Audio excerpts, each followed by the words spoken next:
Size has meant, well, everything when it comes to AIFMD to date.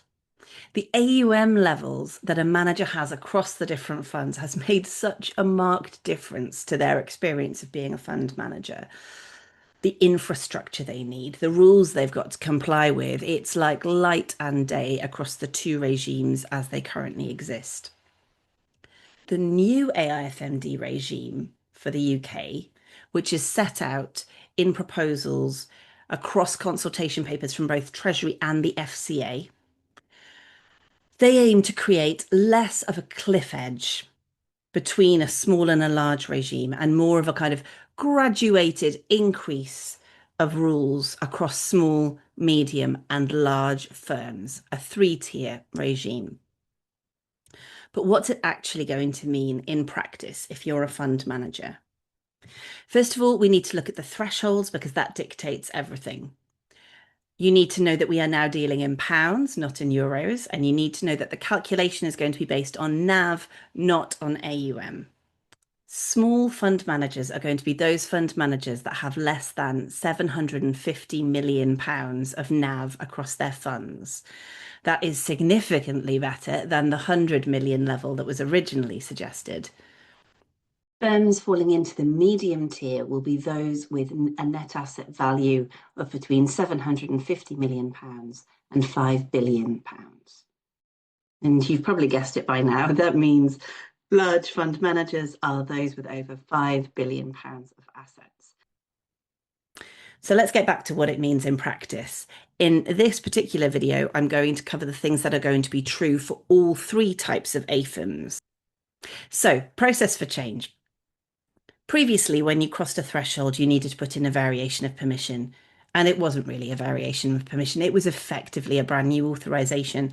So it is great news that that process is falling away, no matter which of the thresholds you're moving through, small to medium, medium to large.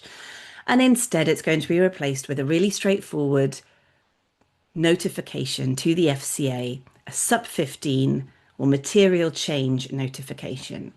Very straightforward. And what's good on top of that is that once you move between the thresholds, you also get 6 months to meet the new obligations. And if it's relevant, 12 months to appoint a depository. So if you didn't have to appoint a depository before and you do now, you have a year to do so. That all seems much more manageable. And the one word of warning is that you can only change the classification once a year. So if you're crossing that threshold, you need to know that you can't then uncross it quickly afterwards. There's going to be no bouncing in and out of the thresholds.